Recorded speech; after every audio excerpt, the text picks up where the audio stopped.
That's the theme for today, though. Man, we don't look at my notes. See if there's anything in there that would be good. We don't podcast for a weekend. We lose our touch. We normally come right out of it. We don't have the touch.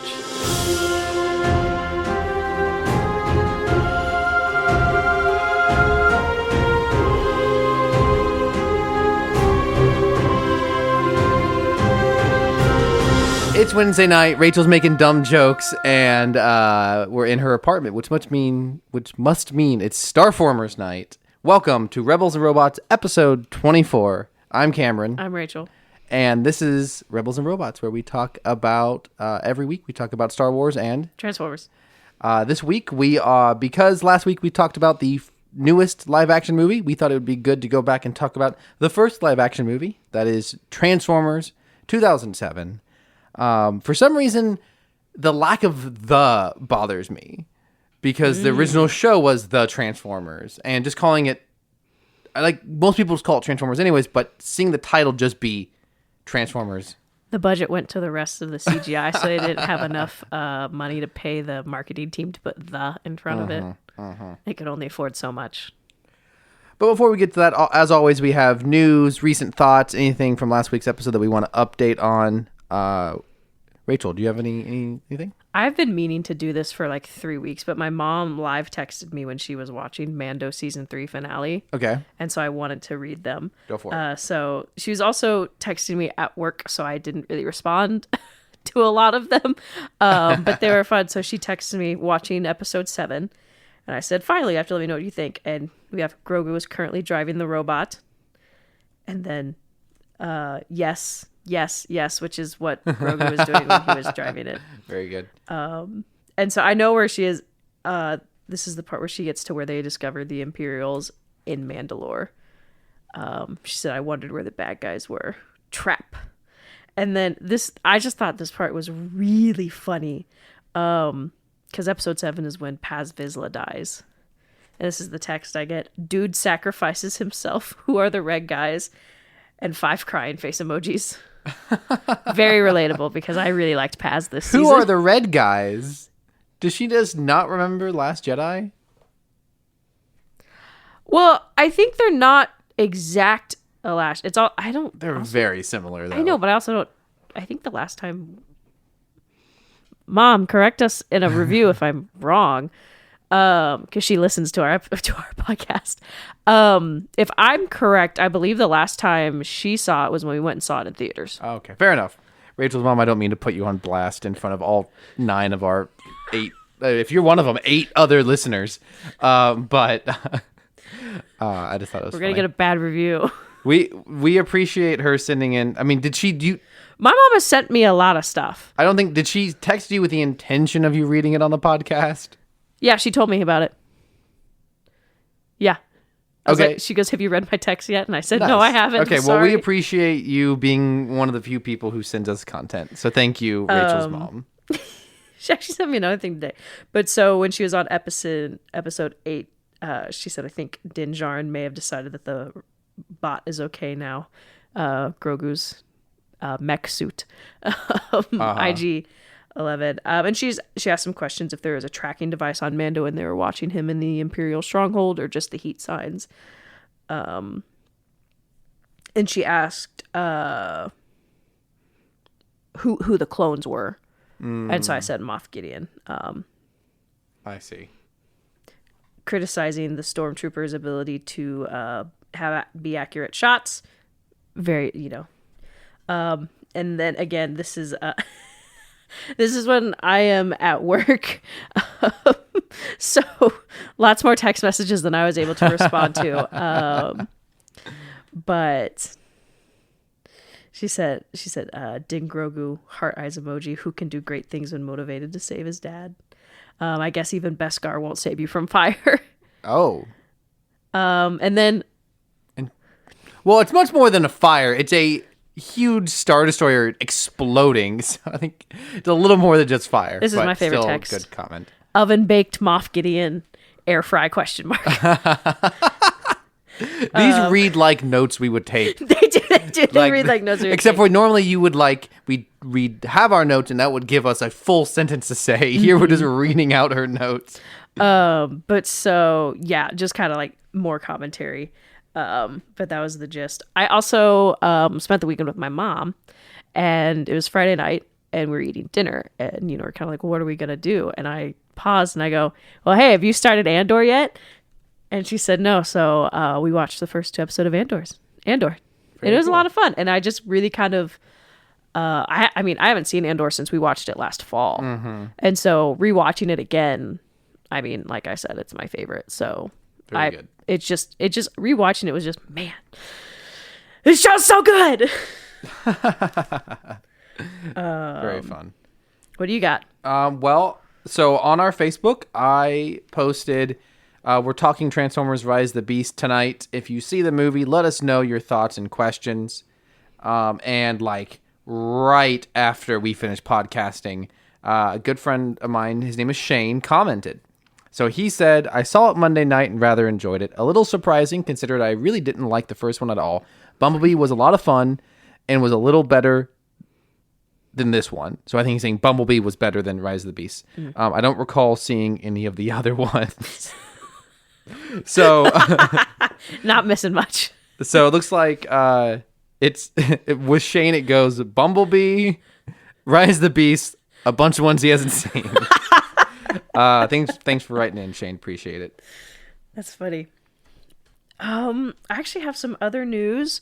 Go for it. So apparently Andor is filming I don't know where, but apparently Andor is filming at the same location they used to film some Naboo shots in Phantom Menace. Oh.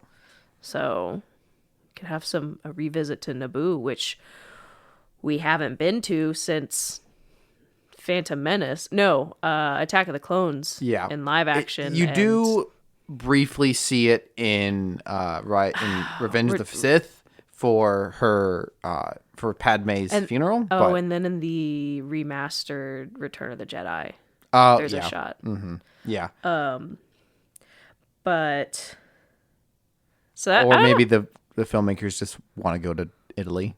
Yeah, they want to. Granted, it's also I think in some Clone Wars episodes, but part of the running Vader comic series takes place on Naboo because Vader goes to visit Padme's grave. Oh, very spoilers. Nice. I don't know how many. It's been a while. Spoilers. I don't know. I don't actually know which comic it is, but what else you got? I don't have any news or anything, so if you can go through whatever you've got. So Stephen Capel Jr., who I thought I had him written down. He directed Rise of the Beast. Yeah, he confirmed that Rise of the Beast Optimus Prime is designed after Peter Cullen. Oh yeah, which is cute. I thought we covered that. I guess we didn't. Did we? We might have. It was news a few months ago, but yeah, that is I mean, they're all pretty blocky. Their faces. I don't know how much you can actually make it look like a person. I don't know. I see it. I like the sentiment nonetheless. Some video game news for Star Wars. Star Wars Outlaws, which is the video game that was teased a few weeks back with trailer, more open world. I think it's also made by I can't remember who is. Anyways, well, it's going to feature a wanted level. Sorry, what is going? Star Wars Outlaws. Oh yeah. So the number of Imperial forces after you will increase based on your actions, similar to GTA. Very good. And one of the top comments was, "I hope at one point Vader just shows up." And then the other video game news I have is Star Wars Eclipse, which is was announced, I believe, last year with some, not official gameplay footage. Is hoping for a 2026 release. Wow, that's a ways away. I know. Dang. Sad. Anything else? That's really all I got for news, okay. I think. Well, cool. Well, then I would love to launch into our discussion of Transformers 2007. Man, you forget what we watched today? Oh, or would you? I didn't have anything in particular to mention about that. Do you have something you want to discuss about this episode of G1? So Cameron texted me. I texted Cameron, like, are we watching something tonight? Because I knew we were going to talk about 2007 movie, and Cameron goes, we can watch one episode of G1. And so we watched Prime Target, which is like, I think it's at episode 34 of season 2. And it's just, it's just the usual shenanigans, except instead of the Decepticons being the enemy, it's a big game hunter who wants to hunt Autobots. Uh-huh. And I just think, and they mentioned this in the show, it's really funny that this bounty hunter did more damage to the Autobots in 2 days than the Decepticons did in 2 years. It's just funny. Good job. But it's just one of those wacky episodes that you just gotta watch. It's pretty good. Pretty good. And what was the name of the episode again? Prime Target. Prime Target. Which is a pun, I am now realizing. Oh, man. I didn't even... You would think if I heard that title and related to Transformers, I would just assume it was about Optimus, if not a different Prime. I didn't even think about it till just now. Every single one of these insane episodes, I just wish they somehow chose some of this stuff, the live action movies, because I would love to see some of this wacky shenanigans in live action. But nonetheless. Transformers 2007, the first live action Transformers film, as far as I know. I mean, like, I don't think there's another film, but sometimes there may have been like a commercial or a short film or like a cinematic for a video game. I doubt it, but but I've never heard of anything else. Live action it's related. not live action. It's computer generated. Yeah, this is not Lion King 2019. There are real people involved. I saw some poor account on Twitter. I think it was Is Rise of the Beast trailer posted yet. I think they posted like praising one of the kind of like long camera style shots. I see what you're saying. From Rise of the Beast. Yes, and the film bros came out of nowhere. They're live action. And it's like, obviously, it's easier to say live action than to always put CGI. On the flip side, such same bros were also highly, I'm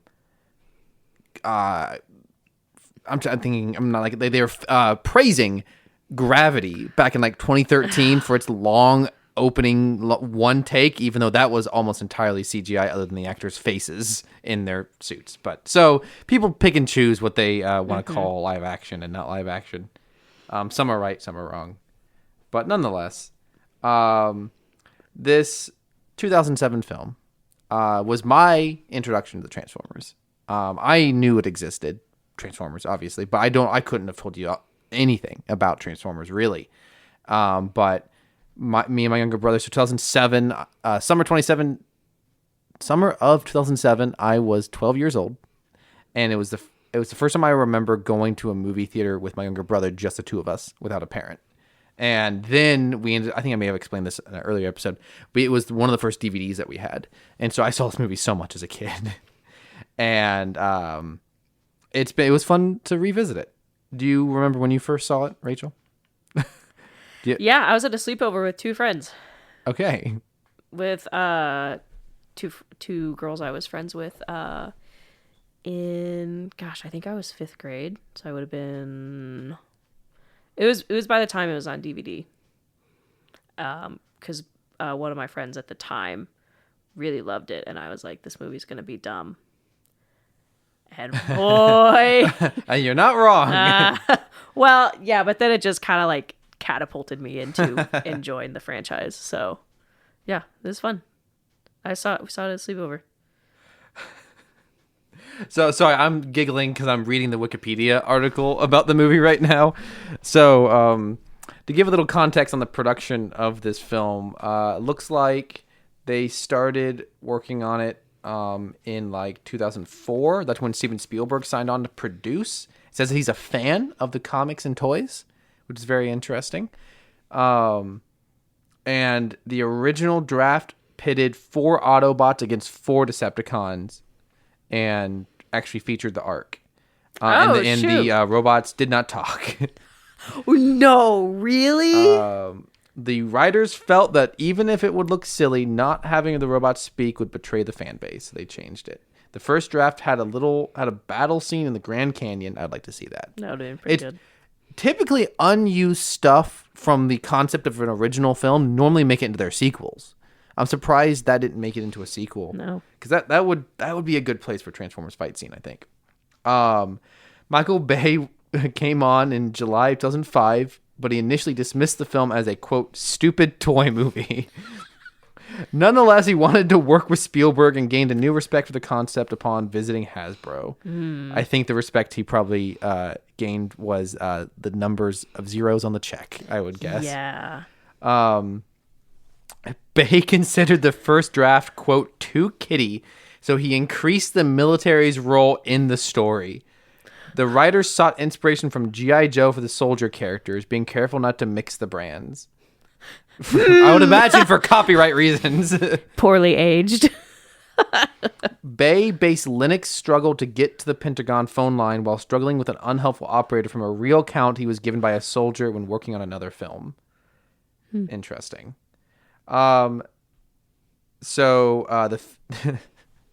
producers said the film only cost $150 million and called it a bargain compared to the other tentpole films that summer, which cost as much as $300 million. I don't know of any movies that came out in 2007 that cost $300 million. That might be before tax credits, but according to Kim Masters of NPR, instead of boasting about how much they had spent, the studio did not want to admit the real budget and risk further costs of inflation on other projects. Her Hollywood source said the budget of Transformers had passed $200 million. So I guess what I'm getting at is part of why this movie is what it is because these are the kind of people making the movie. But nonetheless, while it is absolutely chaotic, it is also a fascinating movie. And I think today, instead of going through the plot, we would rather just kind of like go through a few of our favorite things, our least favorite things, and perhaps a few things that confuse us or that we have mixed emotions about.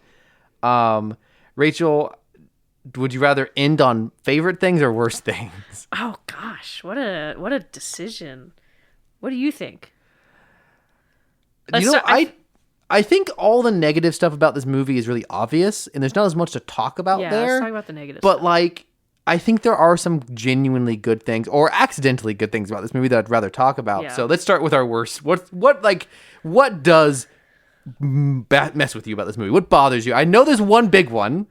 Save that for the end of the worst things. What other things? Oh, shoot. I actually don't know which one you're talking about on my list. What?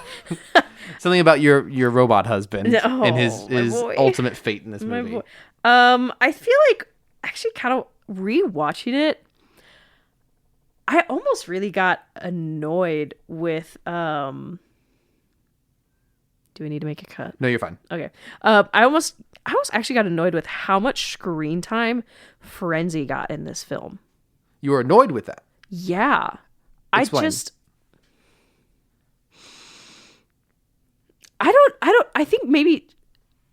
was just really odd, like, looking at this. I feel like he actually got the most screen time out of all of the Decepticons. I don't think you're wrong about that. I have that written down. I don't know where I'd place it, but I guess this is a good time to talk about it. I did not remember how prevalent he is to this movie. He's like there crazy. The whole time. And some things I would say that are really cool about Frenzy. One, he's, as far as I can tell, the only Transformer who's ever practical, which makes sense. He's small.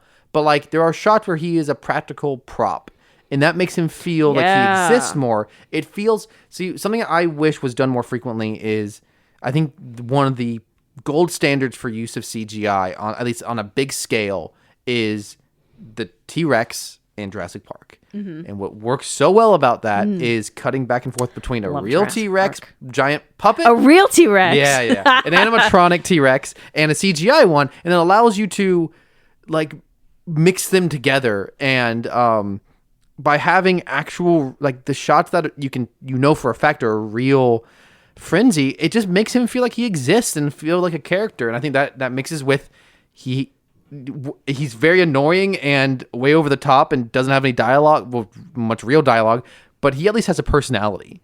And he's a fun sub-villain. Mm-hmm. And what I would also say that I like about his character is that he is small. Small. I understand in this movie, because it's trying to be more realistic, why the Transformers have to be the size of the vehicle they transform into.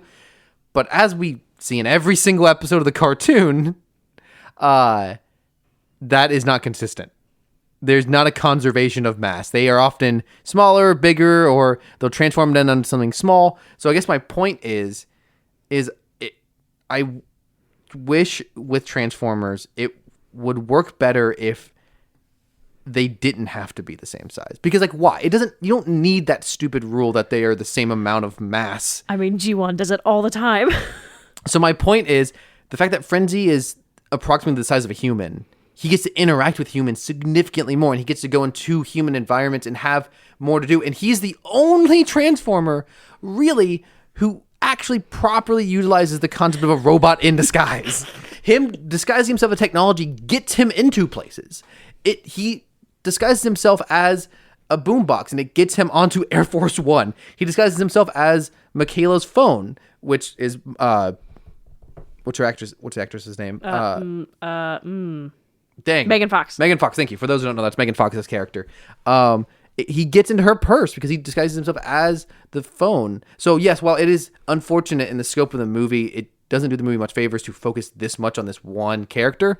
As far as effectiveness, I feel like he's a really effective character. He's carrying them all carrying the whole faction on his back. I really like. He can't ultimately be the big villain of this movie because he would just get crushed by an actual Autobot, literally speaking. But as like a foil for the humans, it takes like multiple humans to take him down, and it is kind of frustrating though that he ends up taking himself out by accident. And like, I think for a really fun character, he has a very anticlimactic end. And whereas a lot of other characters just come to life, back to life in the sequels, he never returned, as far as I know. Yeah. Should I go through all three of them? Yeah, go for it. So my final point is I'm pro Frenzy, but I can see why you'd be annoyed. I feel like one of my other least favorite things is Michael Bay's view of women in cinema. Yes, this is a much maligned element. Is there a particular scene or particular element of this movie that embodies that for you?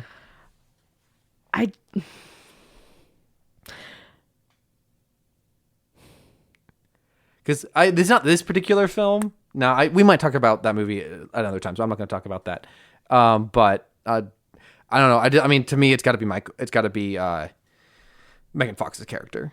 Like since she's the lead female character. I mean, when we first see her and she's when Bumblebee breaks down, quote unquote, and she's working on it, that's just all eye candy. And I'm not saying that girls that look like Megan Fox can't be mechanics and into cars. My issue is the way that what ultimately ends up happening is they kind of get reduced to hot girl that surprises everyone because she likes cars. Yeah. And my other beef, okay, everyone like loves the ending because of the Linkin Park. The ending scene, honestly, just I don't know what it is. It's always been so weird to me because Sam and Michaela are making out on Bumblebee's hood, and the other Autobots are just there. It's just a weird ending for me. Yeah, it's these movies are very focused on the visual and the concept of what they're trying to do rather than like actually thinking about the implications. Like, does it make sense that all the Autobots are just hanging out in car form while Michaela and Sam make out? No, but that's the final image that we want for the movie. We like the sunset.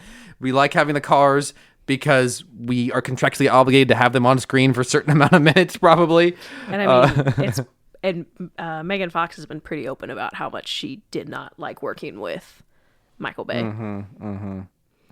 So, I'm not going to say it on the podcast because I can't confirm that it's true, but I do have a friend with a connection to the acting world who knows someone who, my friend tells me he knows someone that interviewed with Michael Bay for a movie, and it just was not pleasant, apparently. I I cannot confirm that as information.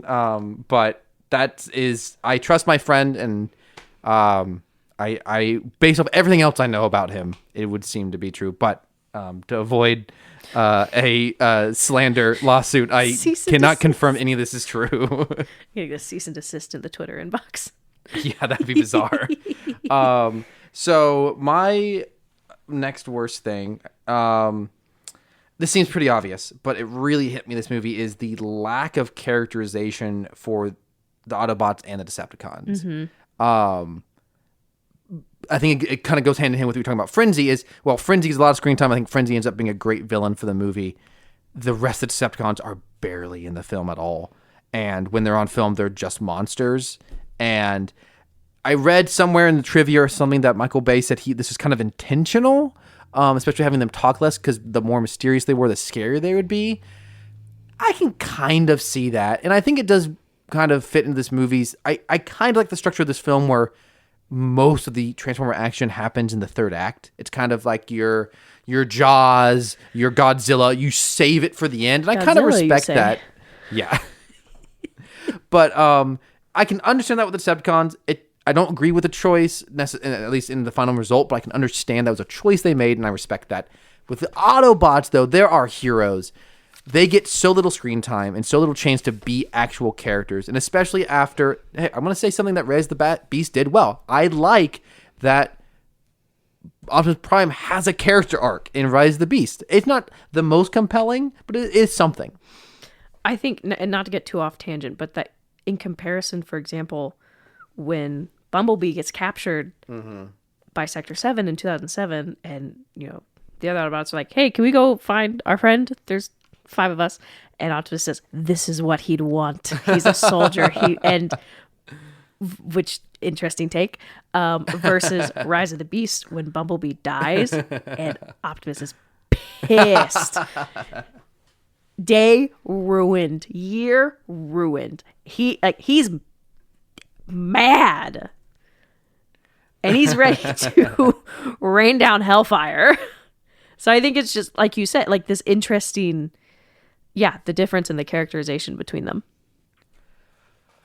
Yes. And Optimus obviously gets a good amount of screen time and is the most famous character. And Peter Cullen is the original voice actor. He's been playing the character for a long time at this point. Man. At this point, he's been doing it for 20 years. Him being in the movie alone gives Optimus Prime personality. 40 years? No, when this movie came out. Oh. It would have been 20 years. Because the show came out in 80? Yeah, but that's Peter Cullen in the show. What I'm saying is, by the time this movie came out in 2007, he had been playing the character for 40 years. Yes. 20 years. I was confused. And so he knew how to play the character. And he gives it a lot of personality, regardless of the writing. But pretty much most of the other Autobots are new voice actors, as far as I know. And they just don't have a lot of screen time. They just there are heroes, and they just don't have very much personality. This movie spends so much time. I kind of gave Rise of the Beast crap for spending too much time on the human characters, but here's the issue with this one is there's too many storylines. Whereas I got annoyed with Rise of the Beast because we spent so much time with Noah. This movie doesn't necessarily spend too much time with each individual character, but it has just so many storylines, and we'll talk about that later. But yeah, who ends up suffering the most from there being too many storylines is the Autobots themselves, which is unfortunate in a movie called Transformers. So that's my big worst element of this movie. We forgot to say mine. No, please go for it. My worst element and my least favorite is, we make jokes about this all the time. My favorite Autobot is Jazz. He's my boy. He's my best boy. My favorite. And so, spoilers for this movie from 2007. I guess if you haven't seen it, go watch a film. So they kill him off. It's sad. Whatever. It's when your favorite character dies, it's sad. The downside is that in the films, when especially in Transformers films, when a character is killed off, it can be years before they show up again in mainstream content. So they can show up in the comics and in the books because it's but like to show up in another mainstream entertainment like a TV show. It's just, that's annoying to me.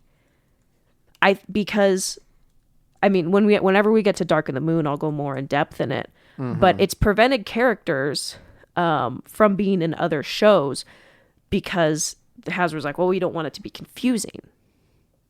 And I think that's what frustrates me, is almost like how much pull it has over the rest of the franchise. It's like, you gotta take a step back. This is the thing they're worried are going to confuse people. With Transformers lore and canon, with people who have stuck with this show for over 20 years at this point when this movie came out, this is the thing. Not animation errors, not incredibly complex backstories, not having the ghosts, the spirits of dead Transformers be around, I guess, in the Beast Wars. As far as I'm aware, there's like spirits. None of that's confusing. But having different characters be alive in totally different canons, that's what they're worried. Okay, well, sure, Hasbro, sure. Exactly. And that's what frustrates me, is because, okay, yes, the Bayformers, huge franchise, huge moneymakers.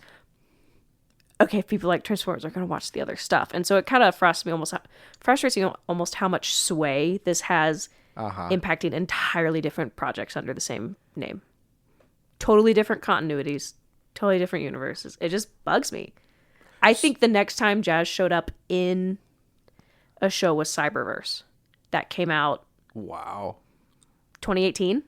Dang. Wow. So he's like not in Prime? No. He's not in. Wow. I think he's in the War for Cybertron games. Yeah, because it's a prequel. Yeah, but he's been in comics for like. Interesting. And that's not the only character that's happened to. There is another character later in the Bayformers films who dies, who's supposed to be in Transformers Prime, and after he died, they nixed him. Wow. They replaced him with an entirely different character. And then that character was supposed to be in a later Bayformers film that got replaced by another. It's super weird. So, how did Jazz become your favorite character? I just liked him. From this movie? Yeah, from just the cartoons? from this movie. I just liked him. Interesting. So I don't know. That was the one So from your first viewing, were you devastated by his death? Oh my gosh, yes. Because That's I was like, that's my. They do the introduction, and I was like, that one's my favorite. And my friend who'd seen it before, my friend at the time was like, because she knew I was coming, and I was very upset at the end. And I was like, you knew? And they said, yeah, we knew. So, but yes, like from this film, my favorite best boy. Did you have any more negatives you wanted to talk about? Not really. Yeah, I mean, like they're the obvious ones. It's the sexism is very strong in this movie. But that was something I want to talk about though. So we kind of skipped over it when you were discussing it earlier. Is the screenplay is very confused. And there's another element of this movie that is very conflicting that I want to talk about later. But this is another element where, dang it, now I want to call her Miranda, but that's not Michaela. The female lead of the movie is written decently. She is capable. She contributes in the final act. She is not typically. She's no more a damsel in distress than Shia LaBeouf's character is, Sam. They're typically, when one of them's in danger, the other one's in equal danger. She helps in the third act. She's obviously not the hero of the movie, but she is almost on equal, at least in this one. In later movies, Sam, she's only in one more. It feels like she's a bigger part of the franchise, but ultimately after 5 straight Michael Bay movies, she's only in 2 of them. Sam becomes pretty much a chosen one in the next film, but at least in this one, she feels pretty equal. But the way the movie is shooting her is it treats her like she's eye candy. Her costuming for a character that's supposed to be 17 feels very uncomfortable. So it's very back and forth. And I think, she gets a lot of crap for her acting, and I think she's doing the best she could with the material. I think fine. There have been far, far worse lead female performances from characters, especially with she's pretty young. She's a young actress, though. Do you know how she came to know Michael Bay? Do I want to? Probably not, but I'm going to say it anyways. I shouldn't have asked. She played a stripper in one of his previous films when she was like 14, I think. I don't think she was naked in the character in the role, but yeah. Anyways, moving on. Let's try to say nice things about this movie now. Actually, let's do confusing things, like things you have mixed feelings on. Well, that'll transfer nicely. So I am very mixed feelings on to me, this movie subtextually seems to be commenting on people in power, people with authority, because it starts off, well, I guess the first scene isn't great because it's a military conflict, and obviously Michael Bay loves the military, and also that's how this movie is able to have so much military stuff, is they show the military in very positive light, and they just give them all this stuff. But after that,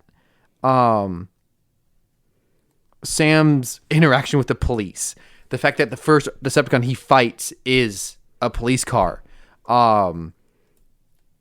What else? I feel like there's more to it. Just how Sector 7 comes in and just railroads over everyone and is not interested in siding with the Autobots and listening to their story. I mean, Barricade is the cop, and then Blackout was a military copter. And all of the Decepticons are all military vehicles. This, to me, seems to be... And then all the good guys are like scrappy, normal people. The vehicles are, well, they're very shiny and new. They're at least like more ordinary vehicles. This seems to be about like a struggle between normal people and people in power. But the movie is obviously obsessed with the military. And it's not... I'm not saying there's anything wrong with having military guys be good guys, but that then conflicts with that. The Secretary of Defense is a good guy in this, and honestly, I think Jon Voight is great in it. But like, not played by Christopher Walken. I guess what I'm saying is, while it kind of feels like before Michael Bay came on, this movie was potentially a criticism of how power is abused, and how the Decepticons are more like our police force and our military, and the Autobots are the people. And then Michael Bay comes in with his military fetish and totally like messes up that subtext. I do not know that for a matter of fact at all. The writers on these movies are famous writers, but not necessarily known for the most subtle of storytelling. Robert Orci, he worked on the Fringe TV show. He worked on the Star Trek TV shows, clearly friends with J.J. Abrams. He worked on Amazing Spider-Man 2. A lot of Cowboys and Aliens. These are not movies that are known for their subtext. But it does kind of feel like at some point someone wrote...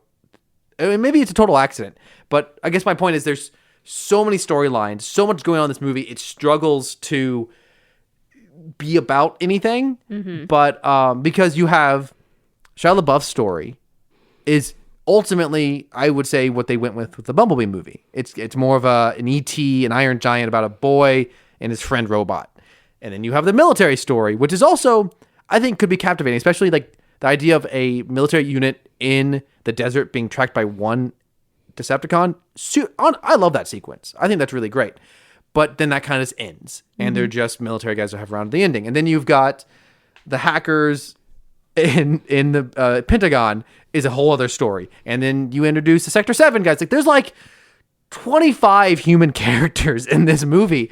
And so none of them, and there's not any like underlying message across all of them. And not that the movie needs it, but when you have this many storylines going on, it's just like, what is this movie even about? And it's too confused to be about nothing. Mm-hmm. And it's not simple enough. It's not simple enough to be about nothing, but it's too complex that it should be about something. So that I'm interested in all these storylines. I think any one of these storylines could have made a good movie.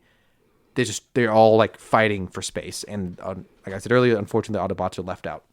Do you have anything you have mixed feelings on or confused about? Yeah, mine's a little similar along to like the amount of plot lines that there are and just time in the movie. I think it was an interesting choice that we have some of these really interesting characters, like the hackers in the Pentagon, who are the first, I can't remember her name. I think she's Australian. She's like the first one to make the observation that this isn't human. And she's the one that that connects the dots. The actress's name is Rachel Taylor. Her character's name is Maggie Madsen. Yes, Maggie. Who, has actually a really pivotal part in the film, connecting the dots that these are alien robots. And they just never show up again. These are characters I actually really would have liked to have seen as recurring. Yeah. And instead in the next film, we get Sam's creepy college roommate. Yeah. Oh, man, that character's awful. We'll get to that film in a couple weeks, I guess. Yeah, you know what? That's an interesting point. I kind of forgot. I think I'm sitting here thinking, to the movie's credit, we're talking about its relationship to women. Maggie is not really sexualized, and it is kind of part of her story that she's overcoming. It's because she's a nerd and she wears glasses. Yeah, and so by society's standards, Michael Bay's standards. Yeah, that's a good point. I love her though. She just disappears. She stole from the Pentagon. Wow. What is her last scene in the movie? She's in the dam. And then they kill Frenzy and then she's just done? I think they do. I think they do the Morse code SOS to the Navy or the Air Force or whatever. And I think that's the last time we see her. Yeah. I'm guessing she got some nice job afterwards. Yeah. And then she's just done for this. Because your character makes more sense as a reoccurring character than Sam and Michaela, but I think the military guys too, especially. I mean, once we get to if we ever watch 4 or 5 on this, but but at least they are actually in the sequels and reoccurring. Yeah. I had one more thing that I had mixed feelings on, which is the acting in this movie. Similar to the number of storylines, for as many storylines and as there are in this movie, there are equally number of different kinds of performances. It's pretty much like every actor read the script and interpreted the tone of the movie differently. Because you've got Jon Voight giving an incredibly straightforward, very serious, kind of government espionage war film performance as the director of defense, Secretary of Defense. And then on the opposite end of the spectrum, you've got John Turturro, who is my acting MVP for the movie, as the lead Agent Simmons from Sector 7, giving a incredibly goofy, over-the-top performance. These two guys are not in different movies. They are in different genres. The branded Sector 7 wife beater undershirt. Too funny. And then you have everything in between, from serious to comedic. And, you've got the character Lennox, who's our lead military guy, played by Josh Duhamel. He's giving a pretty straight performance. And in his own same scenes, you've got guys like Tyrese Gibson just being goofy as heck. Left cheek. Left cheek. Oh, man. And it's just and then you've got the guy who leads up Sector 7, gives an incredibly straightforward, FBI sort of government agent character performance. Duality of man. It's just you just got so many different, Sam's parents are incredibly goofy, but Megan Fox is giving a pretty straightforward performance. At any given time, I'm just this movie is the definition of tonal whiplash, and it's all shot. I don't know. It's also hard to get a pin on the movie's visual style is not telling you what kind of movie it is because no other movie looks like this. Maybe they did in the 2000s, but they're just oversaturated. Too much lens flare. You can barely see. It's edited to hell. At least it's not changing aspect ratios every 10 seconds. But that's for another Transformers also movie. Some mildly less product placement. Except for one sequence. Except for the very end. So here's one thing I'm unsure about, and this is a little more lore-wise. So when they're in the Hoover Dam, we see the cube. It's very large. Uh-huh. That is a huge monument. Uh-huh. I think if that hit Earth that I feel like that kind of qualifies within some form of extinction level event. Maybe not planet wide, but be pretty rough for the surrounding area if you ask me, but I'm no NASA scientist. So when Bumblebee touches it, it becomes really small. It becomes almost like a foot by foot, almost coincidentally carrying prop size. And so later, Bumblebee hands it to Sam, and I had this mental image of it not actually, and Sam can carry it without issue. And so a cube of this size you would think would probably be thousands of tons of pounds, but somehow he can carry it. So I'm guessing there's something in the science that it changes mass. Otherwise, it just would have been hysterical from Bumblebee to hand the cube to Sam. He just drops it and it sinks, 10 feet into the ground because it's like half a mile cubed or squared. Which further supports what I said earlier. These Transformers should be able to transform into any size. I guess once you open up that door, they should be able to turn into any vehicle of any size. I think within reason, but I'm not going to go into that. We already discussed it. But the fact that the cube can do that, the Transformers should also be able to do it. But nonetheless, moving into positive things, I'm going to start with where the movie starts. Like I said earlier, Peter Cullen, by this point, knows how to be Optimus Prime. Is it in the beginning or before? I'm trying to find a way to watch before the movie. time began, right? Before time began, there was the cube. He nails this intro, dude. Oh my gosh. Best monologue. It is an incredible opening. Just because of his performance, I really say what we will about this movie, but it opens and ends with him giving monologues. So the movie opens and ends with we don't ask for much. I think it's really good. No matter how you feel about I think that's probably honestly a very good chance that's why people like this movie, because it opens and ends strong. And credit where credit's due, man. What do you like about this film? So I think part of my favorite parts of the film is the arrival to Earth sequence. Do you have that one written down? I don't, but let's get this music loaded up. First of all, Steve Jablonsky carried these films. What makes this scene is the music. Mm-hmm. And I really think it's shot well because you don't actually ever really get a good look at the Autobots until...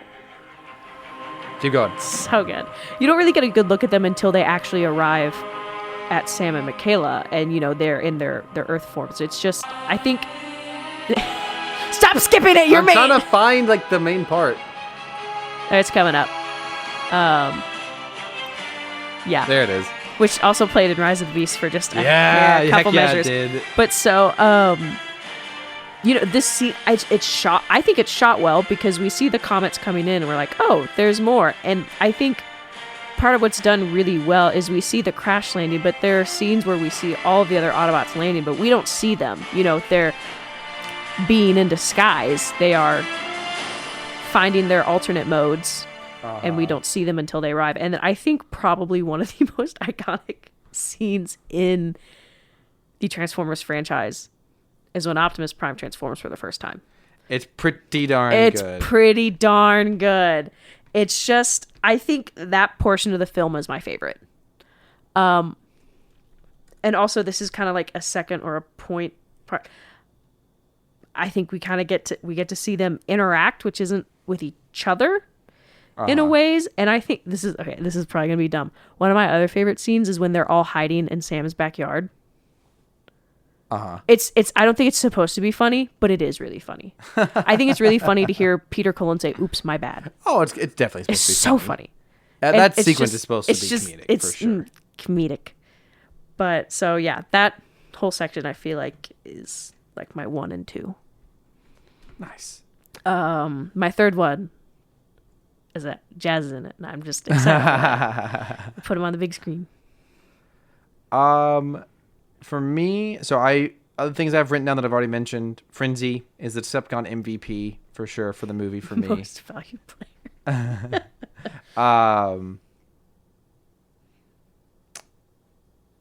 I would like to talk a little bit more about John Turturro, my human MVP. One of my favorite actors in the world. He's famous for being in the Big Lebowski. He's in what else? He did a movie in the '90s called Brain Donors that probably most people don't know, but that's where Not seen either of those films. Let's look him up. John Turturro. I'm just like totally blanking. John Totoro. Yeah. Man, he's so good. What else? He's in The Batman. He is. Because he's Falcone. It's much more of a serious role for him. It's not Falcone. It's Marconi. Maroni. I don't know. I always get the two like warring Italian families. Italian family number 2. He's also in these kind of... It's Falcone and Maroni. That's what it is. I think it... I always call him Mark. I mean, from what I know, he's also in these really niche movies called Transformers: Revenge of the Fallen. He's one of the 3 leads in Oh Brother, Where Art Thou? No, really? Yeah. Oh my gosh, that's John Turturro. We thought Hughes was a no. He's not the one who does it. He's the one that they think gets turned into a toad. Oh my gosh, I don't think I ever made that connection. I love that film. Yeah, he's phenomenal in that. He has not had a great last few years, if I'm being honest. Other than the toad. I did not know he was in Adam Sandler's The Ridiculous Six. That's rough. Man. He's been in a lot. I'm not going to lie. I'm trying to find something that people might recognize him from. I guess he's a little more obscure than I realized. He's in... Oh, okay. Honestly, okay. I don't love Sandler films, but the earlier ones are decent, and he's in Mr. Deeds. He is Adam Sandler's butler in that movie, and honestly, it's a really, really funny performance. That's a sweet film. That's one of the rare good Sandler ones, I think. Oh, man. That's a hot take. Okay, I'll go down a long path. Look him up. You've almost certainly seen him in something. He is our like main agent guy. He's our lead agent from Sector 7, which is a group that's going after the Transformers. They're the ones who have Megatron on ice. Yes, exactly. He's hysterical in this movie.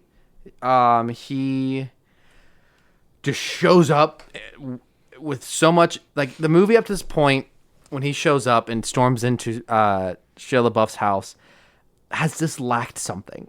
It's had a decent amount of personality, but it's the chaos. none of the characters have really popped. But he shows up. It's not necessarily good because, like I said, it throws the movie's tone off, and he doesn't really belong in this movie. But it's a great singular comedic performance, I think. But also, I think an interesting, not necessarily character arc, because I don't know if he necessarily learns a lesson, because he's a big jerk for most of the movie. I wouldn't say he learns how to be nice at the film, but I do like how he has a character turn. Once he sees Bumblebee like collapse down the cube into his hands, he turns.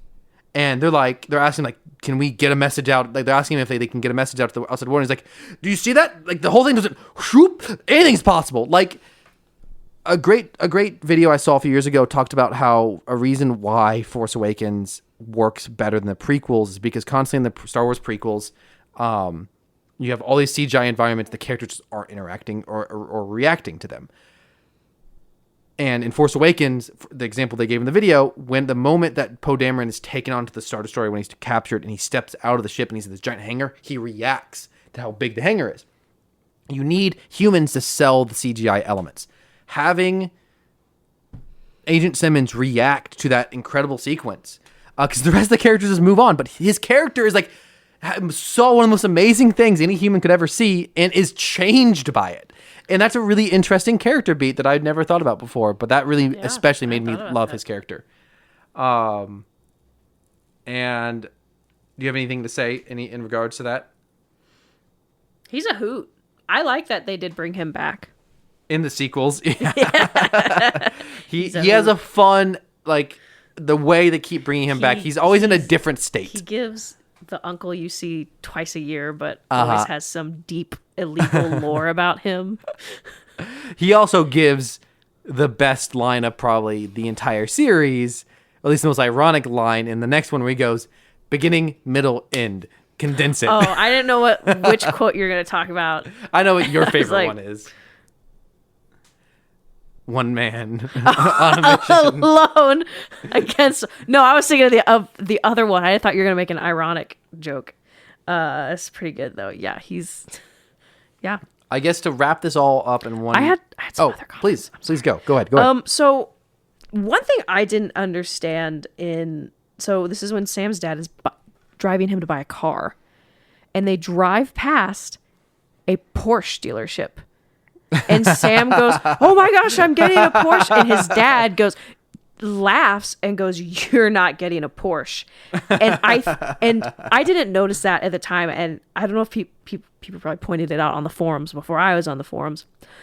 I mean, we've talked about this before. Porsche, because in G1, in the original G1 show, Jazz is a Porsche. So when Porsche was approached for this film, Porsche said no, and they didn't want to be involved because Porsche PR marketing was like, we don't want our vehicles involved with war. That's not the message we stand for. Which is really kind of a funny joke that they just put that in there, just kind of like a drag at Porsche, but also is really funny because if you don't understand the reference, Google what Porsche did in World War II. But so they turned their minds around for Rise of the Beasts when, I think they saw that these films made money. And because I don't know how many people went out and bought yellow Camaros with black racing stripes after the first film. Dude, there's so many. Oh my gosh, it's wild. We see one with the little Autobot sticker on it in our town. Yeah. I mean, people didn't go really buy the other vehicles, like a big old Peterbilt semi with flames, but some of the more attainable vehicles. But yeah, so I thought that was kind of a funny joke. I feel like that's kind of all I had. Yeah, I was just gonna wrap up my thoughts. I think I can unify all of this with, there's a lot in this movie. There's a lot of storylines, a lot of different performances, conflicting ideologies. It's all kind of thrown together in this huge long movie of, it's almost a celebration of American excess. But I have to have respect for how ambitious it is. Mm-hmm. You cannot knock this movie for its lack of ambition. For a movie that people thought wasn't going to make any money. Yeah, for a movie that, a lot of people probably thought you couldn't make in live action. No one wants to see movies about toys. But just like, this movie is trying. I think after this, the sequels are not really trying. They're kind of just trying to replicate what this one did. This was a series that taught me movie studios don't know why people like their movies, so they just kind of bring everything over from the first one that they, at the very least, they know people don't hate. If someone hates a thing, they won't bring it over, or if an actor demands too much money. But like, for the most part, they just like bring stuff over from the first one for no good reason and replicate it. Primarily, the weird thing that people think people want in these movies is weird revisionist history. Now, that is why we love the sequels, but ironically, not on purpose. I appreciate, like, the scope of this movie is wild. The intertwining of the storylines, the way they mostly come together at the end. It's certainly not the best, but I would much rather watch this movie than Rise of the Beast, ultimately. Not necessarily because it's good, but because at least there's stuff happening. It is a lot overwhelming, and some people find it boring. I understand that, but for me, nostalgia mixed with just pure fascination. Us, who rose-colored glasses. Cool. So I would also wanted to wrap up with some funny quotes from Rachel from during the while we were watching it last week. Oh, because I talked a lot when we watched it. Yes, it was great. There's a bit where, oh man, okay, I was hoping to actually pull up the audio. I'm trying to find the movie online. I thought you meant the audio of me. Oh no! I was like, yeah, what? I recorded us. Yeah, our state is a single party recording state. I don't need your permission to record. Every episode we get closer to doxing where we live. Just slowly giving out little pieces of evidence. It's like a game. If you if you guess where we live, if you're not our actual, If you don't know us IRL, that is. If you don't know us IRL and you figure out where we live, you get a shout out. And Athena will give you a little kiss on the forehead. We will ship her to you so she can give you a little kiss. First class, she'll meet you at the airport. Unfortunately, I don't think I will be able to find the movie. Is just not available on streaming in our country, and oh no! Now they're gonna know what I'm paying country for we it, live yeah. in. But so one scene that you had a funny quote was actually, sorry, I only have one. I wrote down some things you said. So I thought what you said about the Allspark was really, really funny. Sam, take the cube. The best joke that you had was there's a part where so in the movie they've just shut down all technology across the entire world, or just the U.S. I feel like it's the U.S. I don't. And so the only way they can get a communication out to the rest of the military is via these really old radios, and which still take electricity, right? Like, they still have electricity. They just all the communications are down. That's what it is. Yeah. And they get the radios up and working, and they're like, "We're live!" And they go, "Do you have mics?" And Agent Simmons is like, "Mics?" And you just go, "Rebels and robots," which I've never forgotten mics, but I did forget my headphones today. I'm using earbuds right now. I've gotten my headphones multiple times. If we don't podcast here, there's a 50-50 chance I'm going to bring them. And I did one time forget a mic stand, and so I had to balance the microphone. The inner part. Yeah, I forgot the adapter. So I have forgotten things for sure. And I thought that was a really funny joke. I loved that. That was probably the one I was proudest of. Oh, because you'd gone to use the bathroom. Uh-huh. And it was me and your wife, and we were still watching it, and that scene happened, and I ran over to the remote, paused it, and backed it up so I could make that joke while you were present. That's so good. I love it. Okay, well, we're ready to transition into everyone's favorite segment of the show. Cameron, It's been 2 weeks. It's been 2 weeks since we recorded last, so we've got a lot of and memes. The last time we only did 3. Oh, that's right, yeah. It's Meme Minute, but it's longer than a meme minute. They don't even mention Astrosecond in this movie. What a crime. Disgusting. But this is not meme more accurate. Astrosecond. This is the meme parsec. Hey, real quick. I guess it kind of fits in the meme. Where did the Autobots come from? Like, from space? Where were they? Were they on Mars? Yeah, for those of you who haven't seen the movie, they just spawn? Crash land. It's like Fortnite. Like, they don't just crash land. They all like come in as meteorites. They all physically, their own bodies are like in these like meteorite shapes, and they're in formation. They land on the Earth. So we have no clue NASA flipping out. Hilarious. What memes you got this week, Rachel? I have a lot. Actually, a lot of them are Transformers ones. Nice. Because I was trying to find one very specific image 2 weeks ago. Uh-huh. And then and then I never ended up finding it. But this is very fitting considering we just watched the 2007 film. It's a picture of Phil Swift. Show you the power of flex tape. I tore this Autobot in half. And it's the scene from 2007. Poor Jazz. Oh, no. Jazz. Anyways. Give me just a second here. I'm adding one to my folder before I forget it. Cameron. Okay, let's see. My meme minute folder. What have I got? Oh, is this one worth... Okay. I'm going to have to read this one in my head in a second. Wow, it's been a long time since I've added some of these. Dang. Okay. Oh, okay. So this was funny because a lot of people were pulling out a lot of Spider-Verse memes because of the new Spider-Verse. So this is a scene from the original movie. In the original film, Miles says to Peter B. Parker, "With great power comes great responsibility," and Peter Parker interrupts him and goes, "Don't you dare finish that sentence. Don't do it. I'm sick of it." Well, instead of saying, "With great power comes great responsibility," Miles says, "There were 10,000 Jedi, and if Order 66 was 99% effective, ... Don't you dare finish that sentence. Don't, I'm sick of it." This argument has been so prevalent on the internet the last month or so. I think it was pretty much after. It was partially fueled. I mean, by both simultaneously having the Jedi game, Jedi Survivor, out, which is about Jedi who survived Order 66, and additionally, it was revealed that one of the villains, Balon Skull from the Ahsoka show, is also a Jedi who survived Order 66.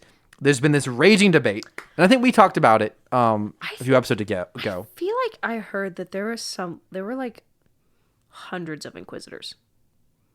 Oh wow! Like the galaxy is a big place. I know, but like I wrote out a very long tirade on our Facebook. Do you want to skip this topic? Go to our Facebook if you want to hear my opinions. You heard Rachel's opinions on this episode and a previous episode. On this episode and a previous episode. Oh, in a. And I also posted about it on our Facebook. Find my comments about Cameron runs a spicy Facebook. I want to get Rachel's live reaction to this.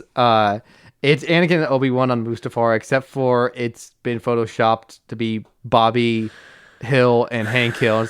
Bobby, charcoal grilling is evil. From my point of view, propane is evil.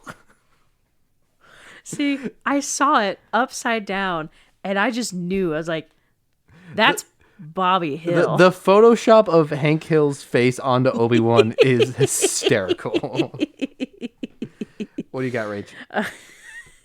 This is from some screen caps from Transformers G1, and so it's I love it. Picture of the arc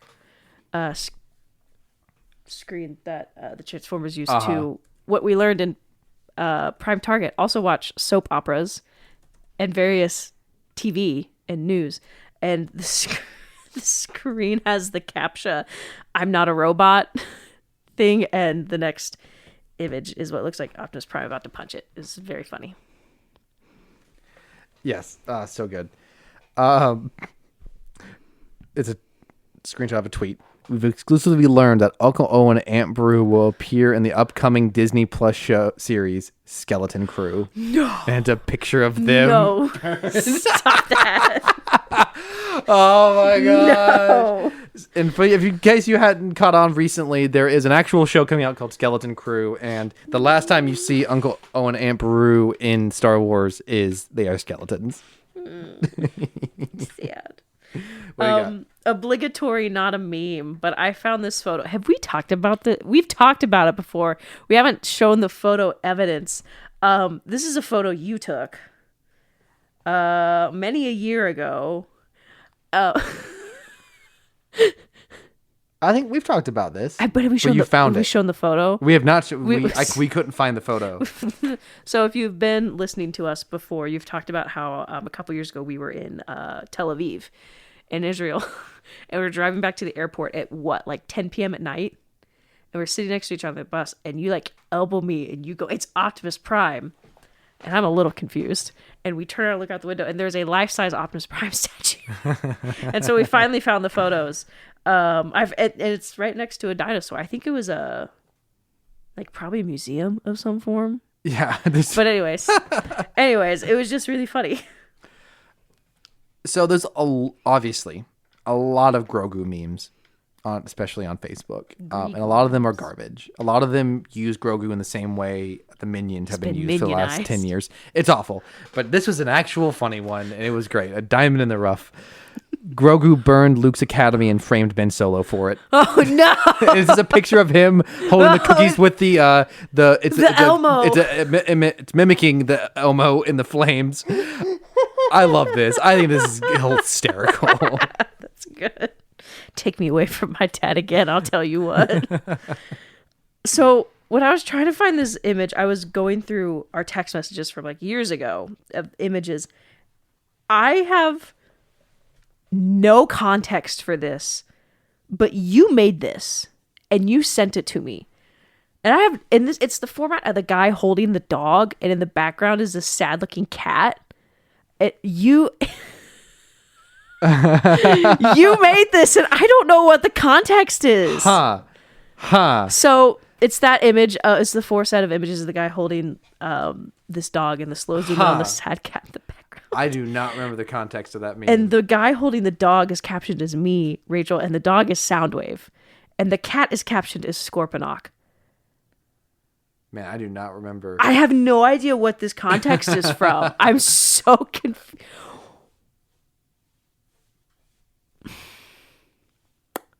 I genuinely have no. I feel like I just got an idea. Because Soundwave is not very relevant in the movies, in the live action movies. Is it possible I put the wrong name, maybe? But like, why would I put Scorponok? Oh, is it? Is this a War for Cybertron trilogy meme? Maybe. I really don't remember. Anyways, if we figure it out, we'll let you know. This very ambiguous picture that I found that is so very specific, but also no context. This is a meme that's a conversation between Captain Rex and Kanan from Rebels. And Rex says, "I never betrayed my Jedi." Kanan says, "This is literally a picture of you trying to kill a Jedi." And it's a reference to the end of Clone Wars Season 7 when he does shoot at Ahsoka. Not victory and death. And then he said, Rex says, "No, that's a picture of me trying to kill a citizen. Big difference." Oh my God. Which is a reference to in Season 7, after she stopped being a Jedi, Mace Windu pulls out that sick burn when he calls her a citizen and not a Jedi. I see a lot of people upset about that, but like, honestly, she was. If you were in active military and you just quit, and then you try to come back or you get dishonorably discharged. You can't just come back and tell the people who are still in the war what to do. Yeah.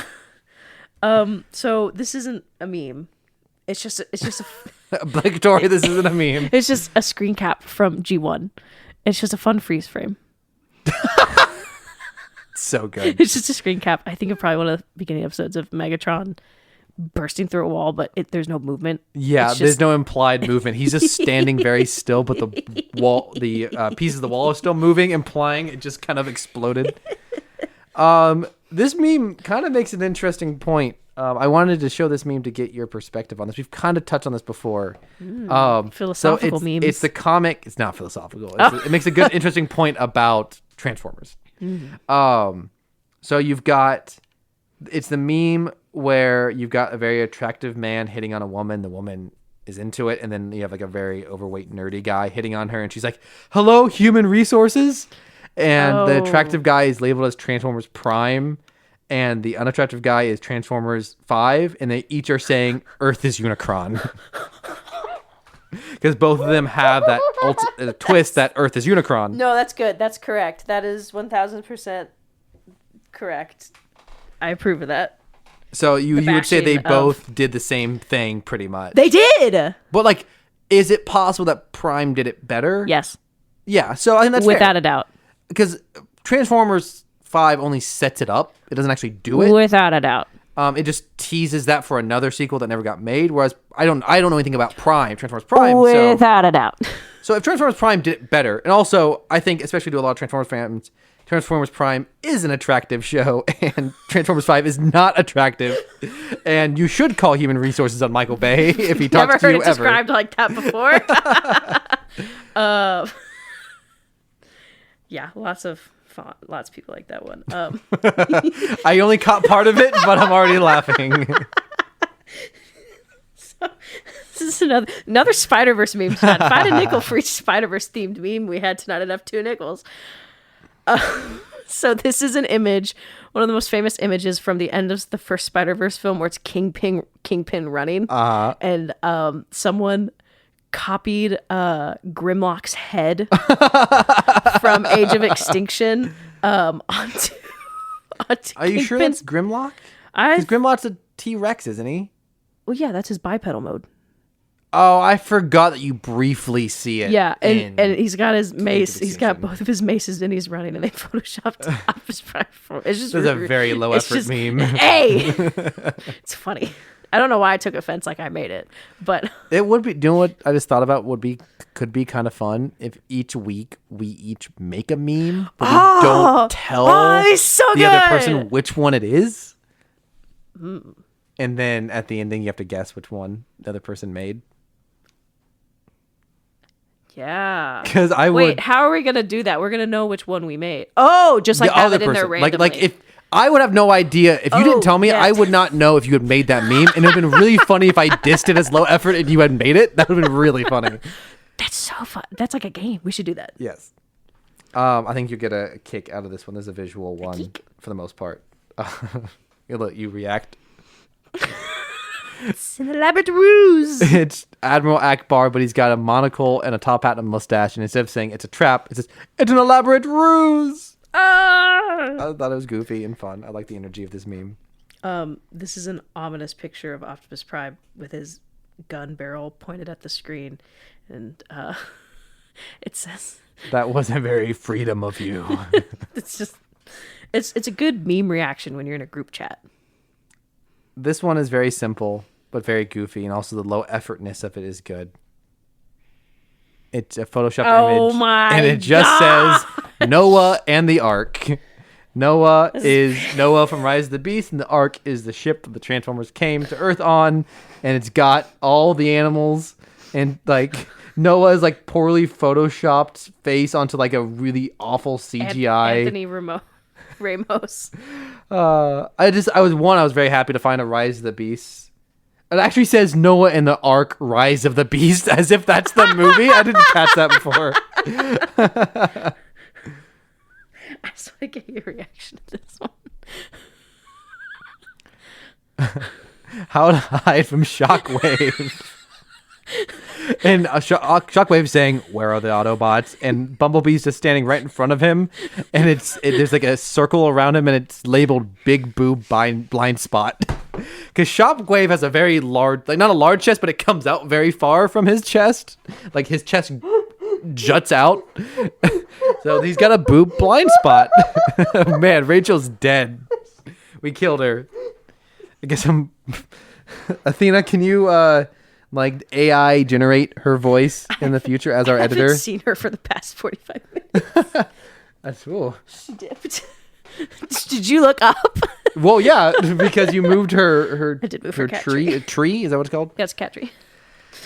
All right, this is a bit of a long one.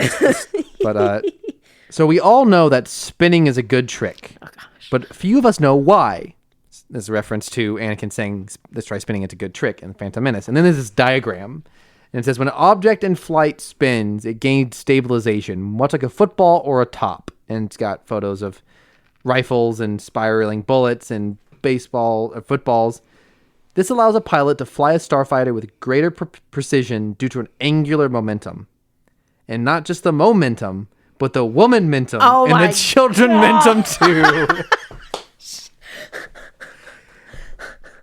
That's such a good build up. Yeah. Such a good build. I think the not just the men, but the women and children jokes have been unfunny for quite some time, but this one got me. I stole this from Instagram. Who stole it from Twitter? Jedi accountant. I see here Qui-Gon purchased one boy on Tatooine. Wait, that can't be right. Yes. Do you have any more? I've got one last one. Okay, do you want to save it? Yes. Okay. You saw a sneak peek. You saw a sneak peek in this one. Okay. Last week. Because you went, ooh. It says, I can't say it. It says, I don't know why this is so funny to me. Okay. Breaking. Jason Sindola will... I can't even say it. Okay. Breaking. Jason Sindola will reportedly be an antagonist in the Ahsoka series. He will not do anything bad or evil. He is just antagonizing to look at. Antagonizing to look at. Quite the way to describe him. I feel like... Doesn't feel strong enough. I love Rebels. Jason Sindola is just proof that children are really hard to get right in animation. This is a screenshot from TF Wiki. I don't know what episode this is from. I'll have to find it so we can watch it. It's a picture of Soundwave and what looks to be a prom. Not sure why. All the ladies love Soundwave. That's what the caption is. Oh.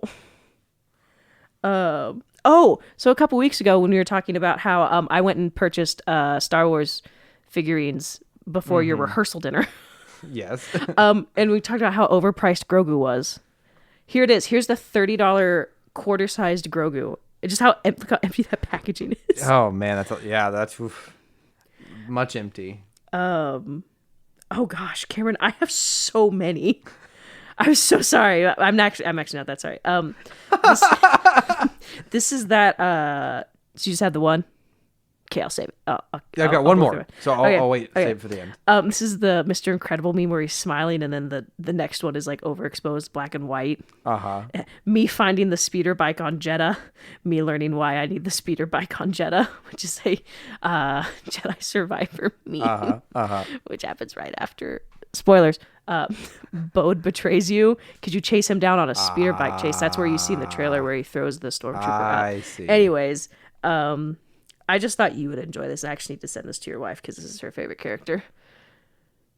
It's so low effort. This is one of those low effort memes you wouldn't be able to know if we made it or not. It's a just like this cutout image of a Battlefront 2 Grievous. It's just this pain, agony even. This is a very popular meme format. You won't read it. Decepticons committed war crimes. We did what we had to do to stop them. In that sense, you guys also committed war crimes. There's a very... They gave... Using a toy, they gave... Optimus Prime in alt mode form. In his truck mode, he's got eyebrows. It's like it's the two coverings above the window. You can angle them. So funny. It's definitely easier visually. It's really funny, though. Just imagine a truck, but it somehow has eyebrows over its windshield. Mm-hmm. Bit of a mixed franchise. Oh man, I haven't seen this meme format in a long time. This makes me very happy. It's Godzilla and Big Monkey, King Kong, King Kong, fighting, and they're labeled Autobots and Decepticons, and then they're being chased away by Doge with a bat, and it says Unicron. Okay, I got three more. This is from the Star Wars Rebels subreddit thread, and someone was driving through Malibu and came across this road, and it's called Kanan Doom Road. Oh my god! Which is a mix of Kanan Jarrus and Caleb Doom. Wow, the name. What a crazy coincidence. Apparently, according to the comments, this is not the first time there's been street names that are very similar. Yeah. Okay, so I got two more. So this is a picture of the boss from Monsters, Inc. I can't remember his name, the spider guy. Mr. What's his face? He's the Spider-Man. Waternoose. Yes, Mr. Waternoose. And you know it's that end. It's the end of the movie where he goes, I'll let 1,000 children die before I see this coming. And it says, I'll watch 1,000 last nights before I watch The Flash. Okay, I only have one more left. Okay, go for it. This is some screen caps from Rise of Skywalker, and it's General Hux after he's been shot because he's like, I'm the spy. Discount Agent Callus, but you know. And so it's the scene where he goes, I don't care if the Empire wins, or I don't care if the Resistance wins. You know, I just want Kylo Ren to lose. You know that. I don't care if Transformers wins. I just need the Flash to lose. Very good. Very good. Flash slander on 50% of this podcast. Yeah, I try not to go too off topic with this podcast, but if I allowed Rachel to go off about Ezra Miller in the Flash, it would be an entire episode. I'm just saying, they're relatable. Cameron, they're on topic. It is interesting. Very interesting. Okay, this is my final. I got a video here for you. That the audio is just hilarious. Oh, I might also have a TikTok. My name is Calvin Kestis, and I'm here to make the Jedi Order great again. Them sissy Imperials are trying to take away our laser swords. It's my Force-given right to have as many blaster guns as I want. The Force runs in my veins, brother. I got kicked out of Space Walmart last week for yelling at the dang old droids that got in there. Some taking all our jobs. I'm a Jedi Knight, brother, through and through. Hashtag not my emperor. They ought to make pod racing an Olympic sport. They got them dang old Sith Lords now. I'll tell you what, brother. You're just a bunch of abominations if you ask me. We don't like their kind around here. The Force shall rise again. My name is Calvin Kestis. Oh man! Oh my so gosh. the root joke here is that you can put a mullet mohawk thing and a long mustache on Cal Kestis, a Jedi Survivor, and he looks like he grew up in Florida. And so someone took that concept and ran with it. And I don't know if this audio is original to this exact video, but it's animated in Lego form. And man, check out our social media. You'll be able to. We'll post the link. You can watch the whole video. This is incredible. This is an incredible piece of writing here. To take all of the conservative Southern cliches and mix it with a Jedi's perspective is hysterical. It's so darn funny. Taking all our dang laser swords. But there's like implied Clanka's joke in there. With a hard R. Laser swords and the abominations. That joke runs rampant throughout everything. It's just too good. I love that video. So that's my final video for the week. That's all I got. My TikTok's not very good. So okay. Well, as always, thank you to Caleb Jacoby for our intro and outro music. Props to Rachel for our artwork and our Twitter account. Props to Cameron for being spicy on the Facebook page and editing all of this. I gave that job up, remember? Oh, shoot. I forgot. Athena does it, yeah. Where's our editor? You're supposed to be taking notes. Where are you? We just used a swear in a video. You got to censor it. She's asleep behind the couch. Or behind the chair. So this is the part where I normally say our sign off, and then I'll say a funny joke, and it goes off into the outro music. That is inspired. The outro music is inspired by the ending of this film that we talked about today, Transformers 2007, where Optimus Prime gives his final speech, and then it cuts to Linkin Park's What I've Done. So, in honor of that, that is going to be our sign-off for this week. This is Cameron and Rachel signing off, saying... I have witnessed your capacity for courage, and though our podcast and your world are worlds apart... Don't put words in my mouth. Like us, there's more to you, the fans, than meets the eye. We are Rachel and Cameron saying we send this message to any surviving listeners taking refuge among the internet. We are here. We are waiting. Good night, everyone.